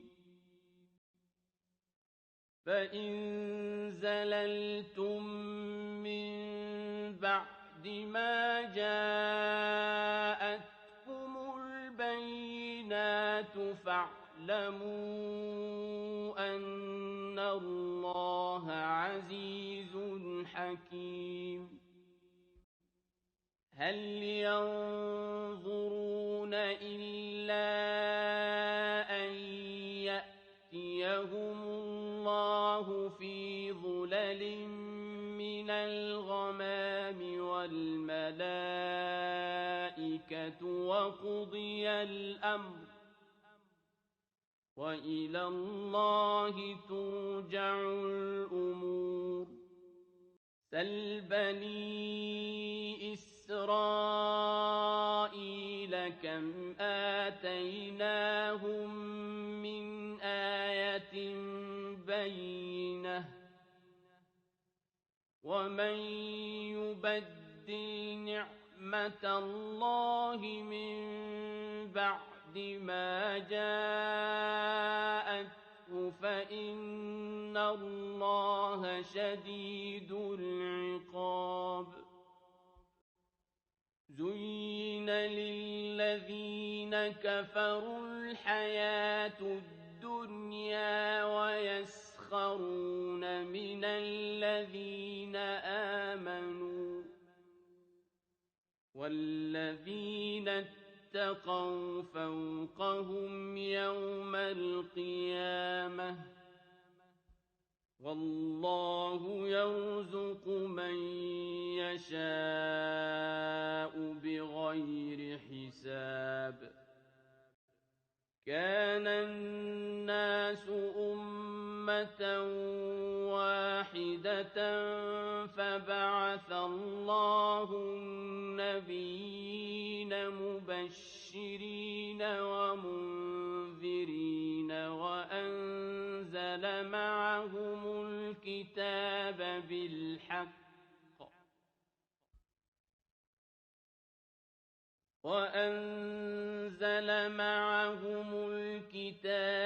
بالحق ليحكم بين الناس فيما اختلفوا فيه وما اختلف فيه إلا الذين أوتوه من بعد ما جاءتهم البينات بغيا بينهم فهدى الله الذين آمنوا لما اختلفوا فيه من الحق بإذنه والله يهدي من يشاء إلى صراط مستقيم أم حسبتم أن تدخلوا الجنة ولما يأتكم مثل الذين خلوا من قبلكم مستهم البأساء والضراء وزلزلوا حتى يقول الرسول والذين آمنوا معه متى نصر الله ألا إن نصر الله قريب يسألونك ماذا ينفقون قل ما أنفقتم من خير فللوالدين والأقربين واليتامى والمساكين وابن السبيل وما تفعلوا من خير فإن الله به عليم كتب عليكم القتال وهو كره لكم وعسى أن تكرهوا شيئا وهو خير لكم وعسى أن تحبوا شيئا وهو شر لكم والله يعلم وأنتم لا تعلمون يسألونك عن الشهر الحرام قتال فيه قل قتال فيه كبير وصد عن سبيل الله وكفر به والمسجد الحرام وإخراج أهله منه أكبر عند الله والفتنة أكبر من القتل ولا يزالون يقاتلونكم حتى يردوكم عن دينكم إن استطاعوا ومن يرتد منكم عن دينه فيمت وهو كافر فأولئك حبطت أعمالهم في الدنيا والآخرة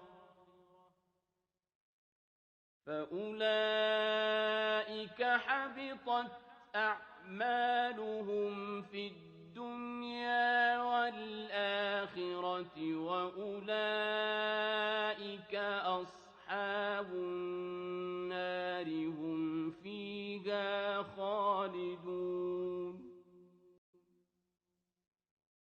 إن الذين آمنوا والذين هاجروا وجاهدوا في سبيل الله أولئك يرجون رحمة الله والله غفور رحيم يسألونك عن الخمر والميسر قل فيهما إثم كبير ومنافع للناس وإثمهما أكبر من نفعهما ويسألونك ماذا ينفقون قل العفو كذلك يبين الله لكم الآيات لعلكم تتفكرون في الدنيا والآخرة ويسألونك عن اليتامى قل إصلاح لهم خير وإن تخالطوهم فإخوانكم والله يعلم المفسد من المصلح ولو شاء الله لأعنتكم إن الله عزيز حكيم ولا تنكحوا المشركات حتى يؤمنوا ولأمة مؤمنة خير من مشركة ولو أعجبتكم ولا تنكحوا المشركين حتى يؤمنوا ولعبد مؤمن خير من مشرك ولو أعجبكم أولئك يدعون إلى النار والله يدعو إلى الجنة والمغفرة بإذنه ويبين آياته للناس لعلهم يتذكرون ويسألونك عن المحيض قل هو أذى فاعتزلوا النساء في المحيض ولا تقربوهن حتى يطهرن فإذا تطهرن فأتوهن من حيث أمركم الله إن الله يحب التوابين ويحب المتطهرين نساؤكم حرث لكم فأتوا حرثكم أنى شئتم وقدموا لأنفسكم واتقوا الله واعلموا أنكم ملاقوه وبشر المؤمنين ولا تجعلوا الله عرضة لأيمانكم أن تبروا وتتقوا وتصلحوا بين الناس والله سميع عليم لا يؤاخذكم الله باللغو في أيمانكم ولكن يؤاخذكم بما كسبت قلوبكم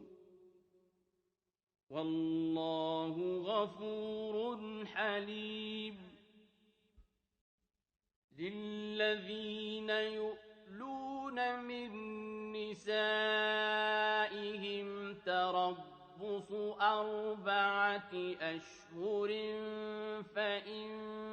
فاءوا فإن الله غفور رحيم وإن عزموا الطلاق فإن الله سميع عليم والمطلقات يتربصن بأنفسهن 3 قروء ولا يحل لهن أن يكتمن ما خلق الله في أرحامهن إن كن يؤمن بالله واليوم الآخر وبعولتهن أحق بردهن في ذلك إن أرادوا إصلاحا ولهن مثل الذي عليهن بالمعروف وللرجال عليهن درجة والله عزيز حكيم الطلاق 2 فإمساك بمعروف أو تسريح بإحسان ولا يحل لكم أن تأخذوا مما آتيتموهن شيئا إلا أن يخافا ألا يقيما حدود الله فإن خفتم ألا يقيما حدود فلا جناح عليهما فيما افتدت به تلك حدود الله فلا تعتدوها ومن يتعد حدود الله فأولئك هم الظالمون فإن طلقها فلا تحل له من بعد حتى تنكح زوجا غيره فإن طلقها فلا جناح عليهما أن يتراجعا إن ظنا أن يقيما حدود الله وتلك حدود الله يبينها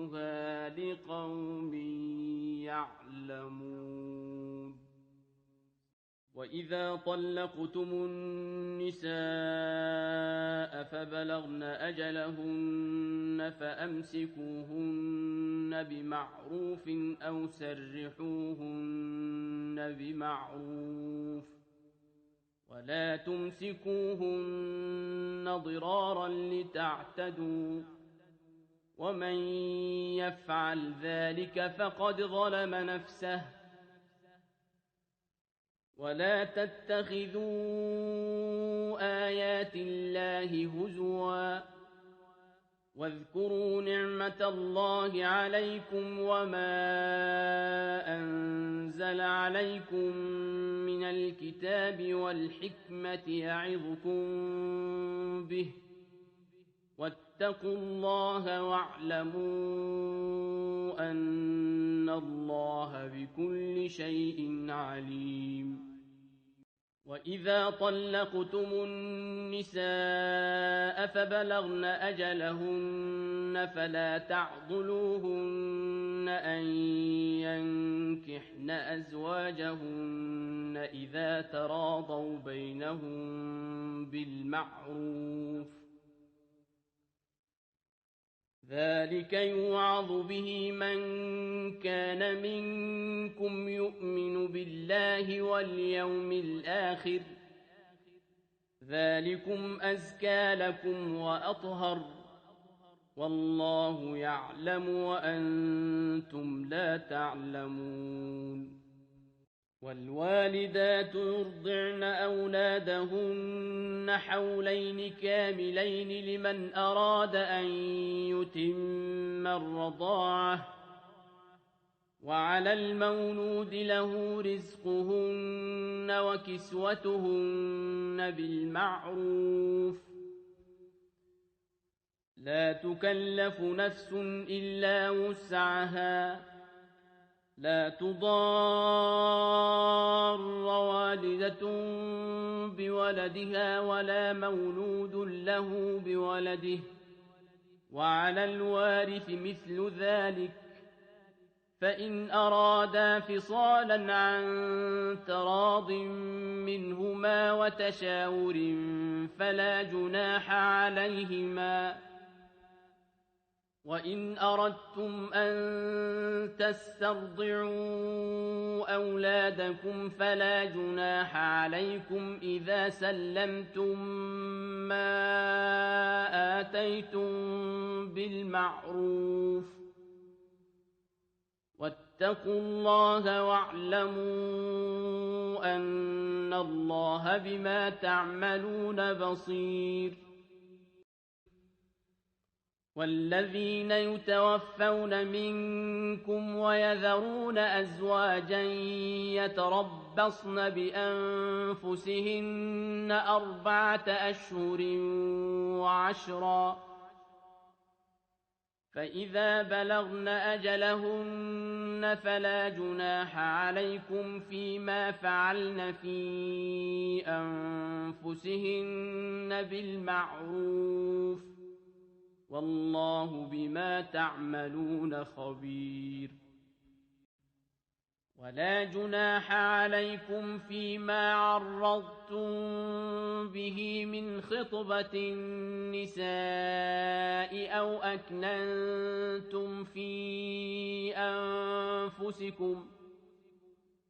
علم الله أنكم ستذكرونهن ولكن لا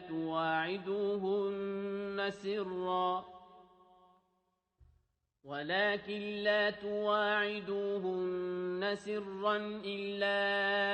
أن تقولوا قولا معروفا ولا تعزموا عقدة النكاح حتى يبلغ الكتاب أجله واعلموا أن الله يعلم ما في أنفسكم فاحذروه واعلموا أن الله غفور حليم لا جناح عليكم إن طلقتم النساء ما لم تمسوهن أو تفرضوا لهن فريضة ومتعوهن على الموسع قدره وعلى المقتر قدره متاعا بالمعروف حقا على المحسنين وإن طلقتموهن من قبل أن تمسوهن وقد فرضتم لهن فريضة فنصف ما فرضتم إلا أن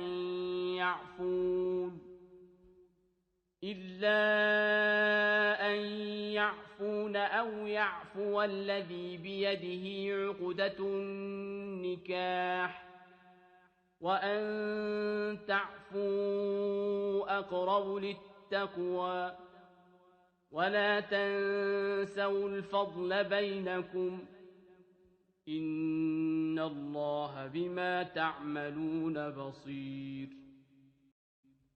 حافظوا على الصلوات والصلاة الوسطى وقوموا لله قانتين فإن خفتم فرجالا أو ركبانا فإذا أمنتم فاذكروا الله كما علمكم ما لم تكونوا تعلمون والذين يتوفون منكم ويذرون أزواجا وصية لأزواجهم متاعا إلى الحول غير إخراج فإن خرجن فلا جناح عليكم فيما فعلن في أنفسهن من معروف والله عزيز حكيم وللمطلقات متاع بالمعروف حقا على المتقين كذلك يبين الله لكم آياته لعلكم تعقلون ألم تر إلى الذين خرجوا من ديارهم وهم ألوف حذر الموت فقال لهم الله موتوا ثم أحياهم إن الله لذو فضل على الناس ولكن أكثر الناس لا يشكرون وقاتلوا في سبيل الله واعلموا أن الله سميع عليم من ذا الذي يقرض الله قرضا حسنا فيضاعفه له أضعافا كثيرة والله يقبض ويبسط وإليه ترجعون ألم تر إلى الملأ من بني إسرائيل من بعد موسى إذ قالوا لنبي له مبعث لنا ملكا نقاتل في سبيل الله قال هل عسيتم إن كتب عليكم القتال ألا تقاتلوا قالوا وما لنا ألا نقاتل في سبيل الله وقد أخرجنا من ديارنا وأبنائنا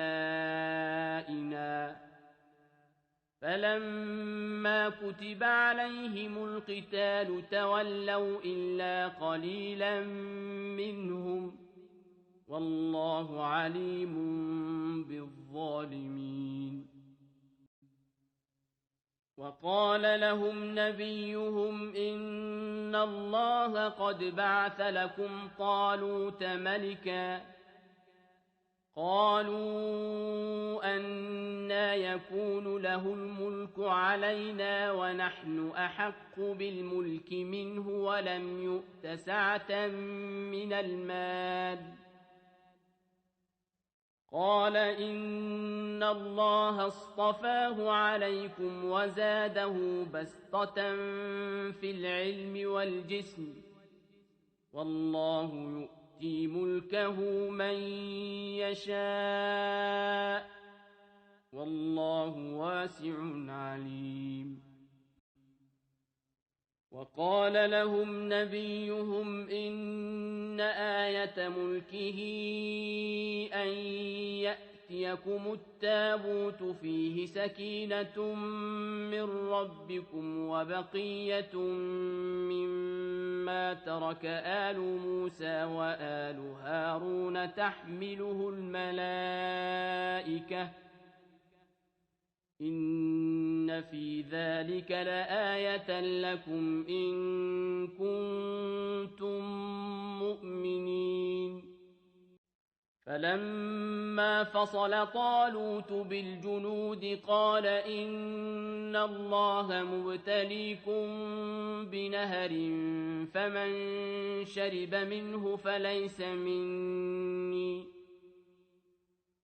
فمن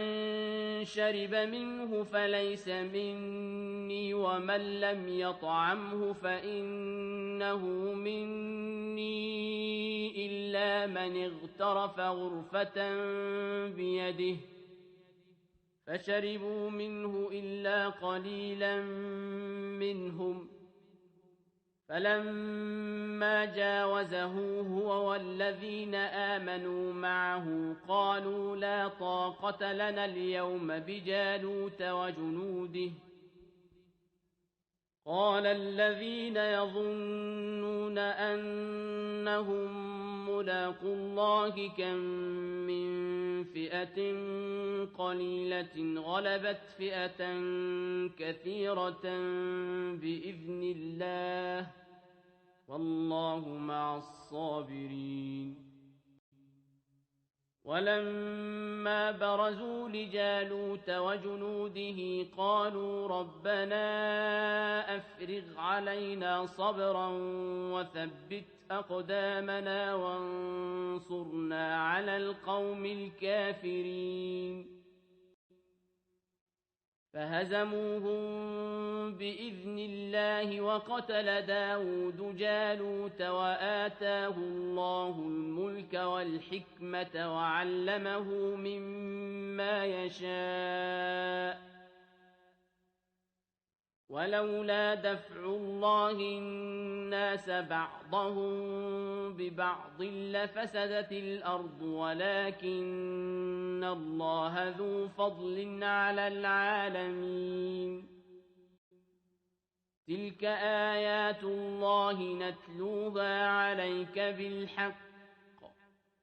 وإنك لمن المرسلين تلك الرسل فضلنا بعضهم على بعض منهم من كلم الله ورفع بعضهم درجات وآتينا عيسى ابن مريم البينات وأيدناه بروح القدس ولو شاء الله ما اقتتل الذين من بعدهم من بعد ما جاءتهم البينات ولكن اختلفوا فمنهم من آمن ومنهم من كفر ولو شاء الله ما اقتتلوا ولكن الله يفعل ما يريد يا أيها الذين آمنوا أنفقوا مما رزقناكم من قبل أن يأتي يوم لا بيع فيه ولا خلة ولا شفاعة والكافرون هم الظالمون الله لا إله إلا هو الحي القيوم لا تأخذه سنة ولا نوم له ما في السماوات وما في الأرض من ذا الذي يشفع عنده إلا بإذنه يعلم ما بين أيديهم وما خلفهم ولا يحيطون بشيء من علمه إلا بما شاء وسع كرسيه السماوات والأرض لا يؤوده حفظهما وهو العلي العظيم لا إكراه في الدين قد تبين الرشد من الغي فمن يكفر بالطاغوت ويؤمن بالله فقد استمسك بالعروة الوثقى لا انفصام لها والله سميع عليم الله ولي الذين آمنوا يخرجهم من الظلمات إلى النور والذين كفروا أولياؤهم الطاغوت يخرجونهم من النور إلى الظلمات أولئك أصحاب النار هم فيها خالدون ألم تر إلى الذي حاج إبراهيم في ربه أن آتاه الله الملك إذ قال إبراهيم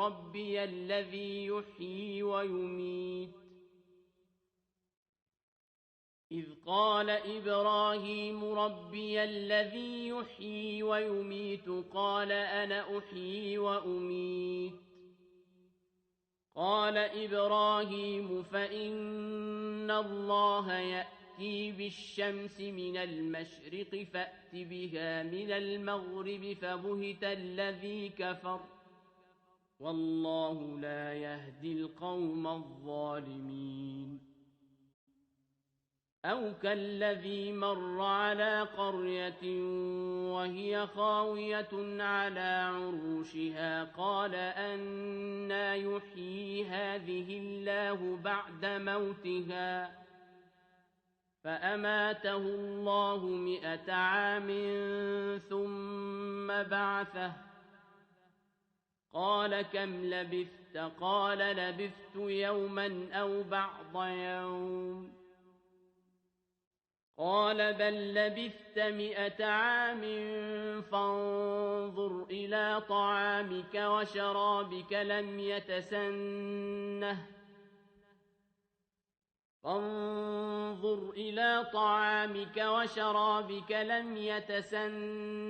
وانظر إلى حمارك ولنجعلك آية للناس وانظر إلى العظام كيف ننشزها ثم نكسوها لحما فلما تبين له قال أعلم أن الله على كل شيء قدير. وإذ قال إبراهيم رب أرني كيف تحيي الموتى قال أولم تؤمن قال بلى ولكن ليطمئن قلبي قال فخذ 4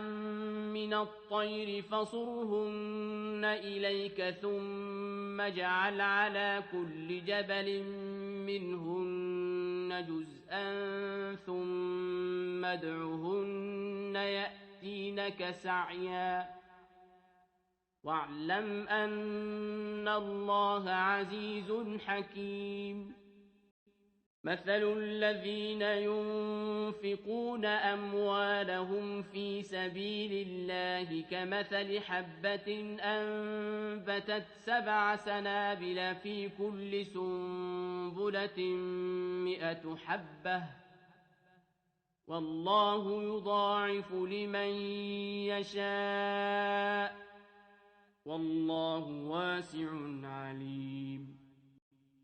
الذين ينفقون أموالهم في سبيل الله ثم لا يتبعون ما أنفقوا منا ولا أذى لهم أجرهم عند ربهم ولا خوف عليهم ولا هم يحزنون. قول معروف ومغفرة خير من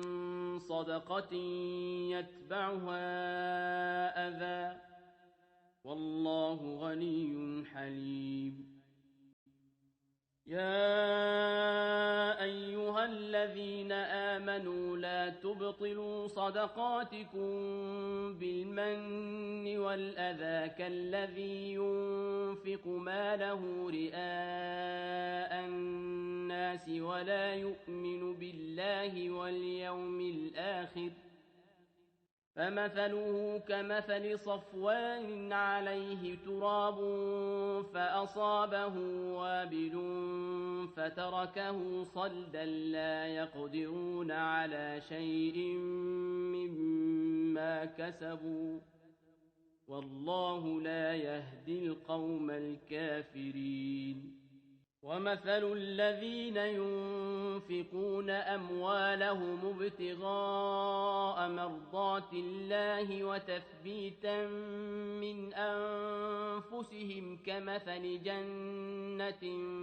بربوة أصابها وابل فآتت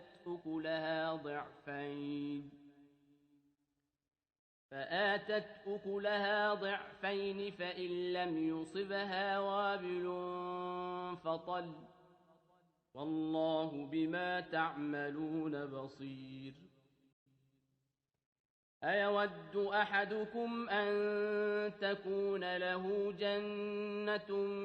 من نخيل وأعناب تجري من تحتها الأنهار له فيها من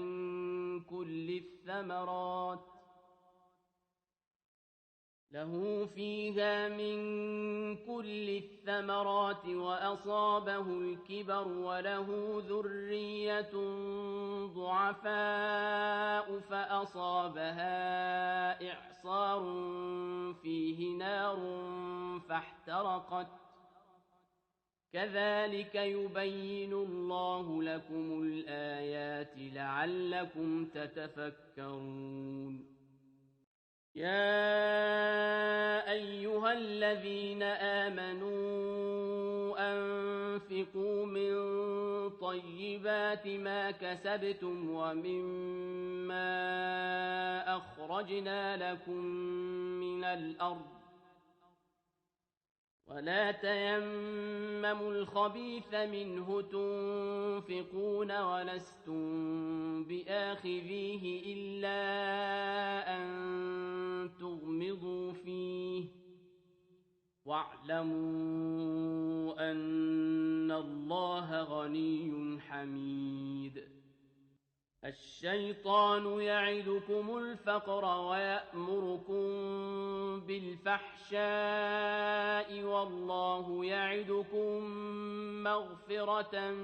منه وفضلا والله واسع عليم يؤتي الحكمة من يشاء ومن يؤت الحكمة فقد أوتي خيرا كثيرا وما يذكر إلا أولو الألباب وما أنفقتم من نفقة أو نذرتم من نذر فإن الله يعلمه وما للظالمين من أنصار إن تبدوا الصدقات فنعما هي وإن تخفوها وتؤتوها الفقراء فهو خير لكم ويكفر عنكم من سيئاتكم والله بما تعملون خبير ليس عليك هداهم ولكن الله يهدي من يشاء وما تنفقوا من خير فلأنفسكم وما تنفقون إلا ابتغاء وجه الله وما تنفقوا من خير يوفى إليكم وأنتم لا تظلمون للفقراء الذين أحصروا في سبيل الله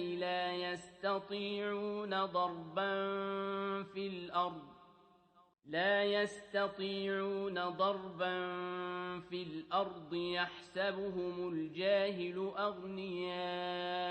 من التعفف تعرفهم بسيماهم لا يسألون الناس إلحافا وما تنفقوا من خير فإن الله به عليم الذين ينفقون أموالهم بالليل والنهار سرا وعلانية فلهم أجرهم عند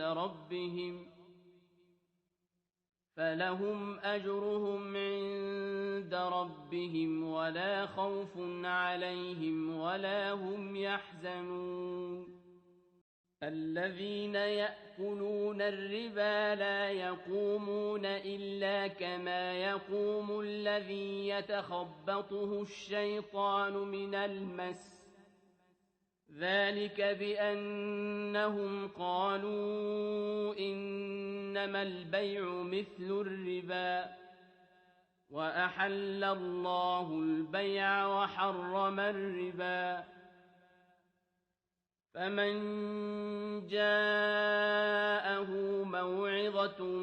من ربه فانتهى فله ما سلف وأمره إلى الله ومن عاد فأولئك أصحاب النار هم فيها خالدون يمحق الله الربا ويربي الصدقات والله لا يحب كل كفار أثيم إن الذين آمنوا وعملوا الصالحات وأقاموا الصلاة وآتوا الزكاة لهم أجرهم عند ربهم ولا خوف عليهم ولا هم يحزنون يا أيها الذين آمنوا اتقوا الله وذروا ما بقي من الربا إن كنتم مؤمنين فإن لم تفعلوا فأذنوا بحرب من الله ورسوله وإن تبتم فلكم رؤوس أموالكم لا تظلمون ولا تظلمون وإن كان ذو عسرة فنظرة إلى ميسرة وأن تصدقوا خير لكم إن كنتم تعلمون واتقوا يوما ترجعون فيه إلى الله ثم توفى كل نفس ما كسبت وهم لا يظلمون يا أيها الذين آمنوا إذا تداينتم بدين إلى أجل مسمى فاكتبوه وليكتب بينكم كاتب بالعدل ولا يأب كاتب أن يكتب كما علمه الله فليكتب وليملل الذي عليه الحق وليتق الله ربه ولا يبخس منه شيئا فإن كان الذي عليه الحق سفيها أو ضعيفا أو لا يستطيع أن يمل هو فليملل وليه بالعدل واستشهدوا شهيدين من رجالكم فإن لم يكونا رجلين فرجل وامرأتان ممن ترضون من الشهداء أن تضل إحداهما فتذكر إحداهما الأخرى ولا يأبى الشهداء إذا ما دعوا ولا تسأموا أن تكتبوه صغيرا أو كبيرا إلى أجله ذلكم أقسط عند الله وأقوم للشهادة وأدنى ألا ترتابوا إلا أن تكون تجارة حاضرة تديرونها بينكم فليس عليكم جناح ألا تكتبوها وأشهدوا إذا تبايعتم ولا يضار كاتب ولا شهيد وإن تفعلوا فإنه فسوق بكم واتقوا الله ويعلمكم الله والله بكل شيء عليم وإن كنتم على سفر ولم تجدوا كاتبا فرهان مقبوضة فإن أمن بعضكم بعضا فليؤدي الذي اؤتمن أمانته وليتق الله ربه ولا تكتموا الشهادة ومن يكتمها فإنه آثم قلبه والله بما تعملون عليم لله ما في السماوات وما في الأرض وإن تبدوا ما في أنفسكم أو تخفوه يحاسبكم به الله فيغفر لمن يشاء ويعذب من يشاء والله على كل شيء قدير آمن الرسول بما أنزل إليه من ربه والمؤمنون كل آمن بالله وملائكته وكتبه ورسله لا نفرق بين أحد من رسله وقالوا سمعنا وأطعنا غفرانك ربنا وإليك المصير لا يكلف الله نفسا إلا وسعها لها ما كسبت وعليها ما اكتسبت ربنا لا تؤاخذنا إن نسينا أو أخطأنا ربنا ولا تحمل علينا إصرا كما حملته على الذين من قبلنا ربنا ولا تحملنا ما لا طاقة لنا به واعف عنا واغفر لنا وارحمنا أنت مولانا فانصرنا على القوم الكافرين